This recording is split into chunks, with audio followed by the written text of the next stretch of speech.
One book, one place, one point of view, until you turn the page. Have you ever shared your BookTube debut with your entire contact list only to realize that none of them naturally watch BookTube or even read much? Yeah, this is for you. Welcome back to Page Turners with Katja, where we talk books, BookTube, and the occasional existential spiral about the YouTube algorithm. If your channel is tanking, or you think it is, or you've ever thought about starting a channel or just did, picture this. You've uploaded your first video, you figured out how to make the lighting slightly less haunted house, you Googled how to use your mic to stop sounding like a hissing serpent, you clicked publish, and victory, you've finally done it, you uploaded your first video.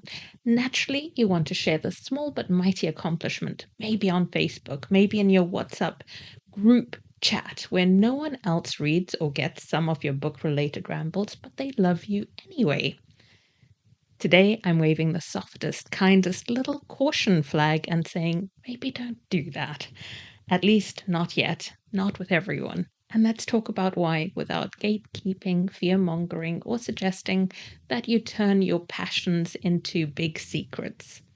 This is purely what I've learned from my channel.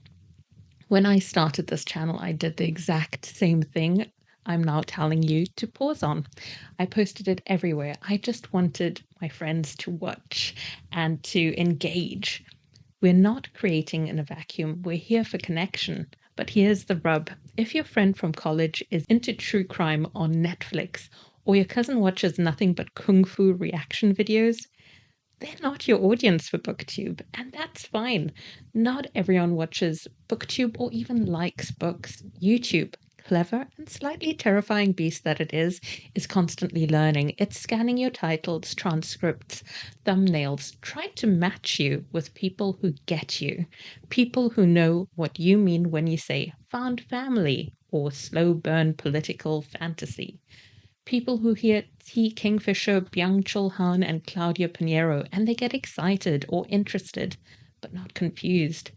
But when you pull in people who care about you and not your channel or your content, they click, they skim, they bounce. After 30 seconds, they leave, and YouTube notices and thinks, maybe this channel's content isn't engaging. They don't care about the relationship thing that we're talking about right now. It makes that assumption. So instead of then going on to show your video to the Korean fiction reader in Berlin who would have watched the whole thing about how you're into Kyung Suk Shin, or the Japanese fiction lover who would be really happy to hear about your Kotaro Isaka phase and that he's more than his book Bullet Train, that heart video gets quietly buried under fast makeup tutorials or whatever your friends and family do actually watch on YouTube. With BookTube, for me, I could actually see that happening.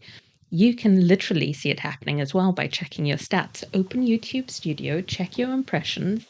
That's how often YouTube shows your thumbnail to people. When I started, I was getting shown to 6,000 people per video. These days, around 1,000. And here's where it gets interesting. I learned all this just this year, and it inspired me to start a second channel last month. Well, 6 weeks ago. Just 6 videos in 6 weeks. Each one of those averages 180 hours of watch time. This channel, 170 plus videos that I have, my average watch time is about 20 hours per video. So is that because more people are interested in the topic on my second channel, or could it be because not as many people are being shown this BookTube content on YouTube? We can take a look at impressions to get an idea. So in this past week, 1 video posted, 6 videos on the channel in total for the second channel, 22,216 impressions. That's how many people YouTube showed it to. This channel, 1 video posted recently as well, but I have a total of over 170 videos, and all those videos and that one new one were only shown to 6,654, nowhere near the 20,000. Same creator, different approaches. The difference, I didn't tell anyone that I know about the second channel that I, post to. I didn't seek out other creators in that corner of YouTube either. I'm giving YouTube the chance to build its own audience match from scratch for me for that topic. And no, I'm not telling you what the second channel is, and not because it's a secret, but because of what I'm sharing here. Creators have to grow naturally and attract people who are actually interested and invested in the content. If it was another BookTube or book-related channel, I would mention it on this channel, but it isn't. It's a different topic. Anyway, there are a lot of complexities to making a channel successful, of course. And yes, you can share your channel, just do it with a bit more intention. If your sister-in-law is a die-hard fantasy reader and will genuinely watch your Robin Hobb deep dive, send her the link. Amazing. But don't blast it out like a party invite to everyone. People who aren't interested. Think of your channel like the small brew potion or small slow brew tea. It takes time, patience, and, belief in the process. Sometimes caring too much and putting in extra effort does more harm than just uploading this enthusiastic video with a clear thumbnail and a decent title that someone might actually click. And don't make it clickbaity. And yes, I know it's hard and you're just starting out and feels like you're performing into an empty room, but the hardest part of all might just be stepping back and letting your people find you. That or going back to intentionality, sticking all your efforts into something more suitable, like offering a newsletter.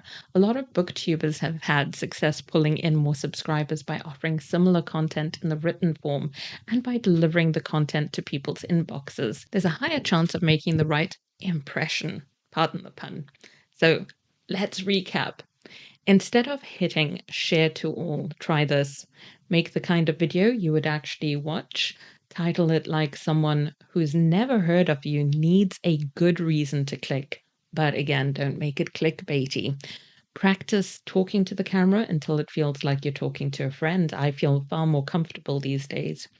And let the algorithm do its weird, mysterious matchmaking because your people, they're out there, the ones who annotate, in pen, perhaps on the book, perhaps not, who have strong opinions about morally ambiguous mentors, who like a good, unlikable narrator.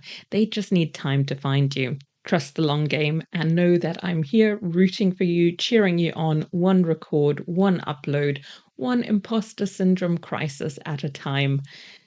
If this helped, do the YouTube thing, like and subscribe, but only if you're coming back.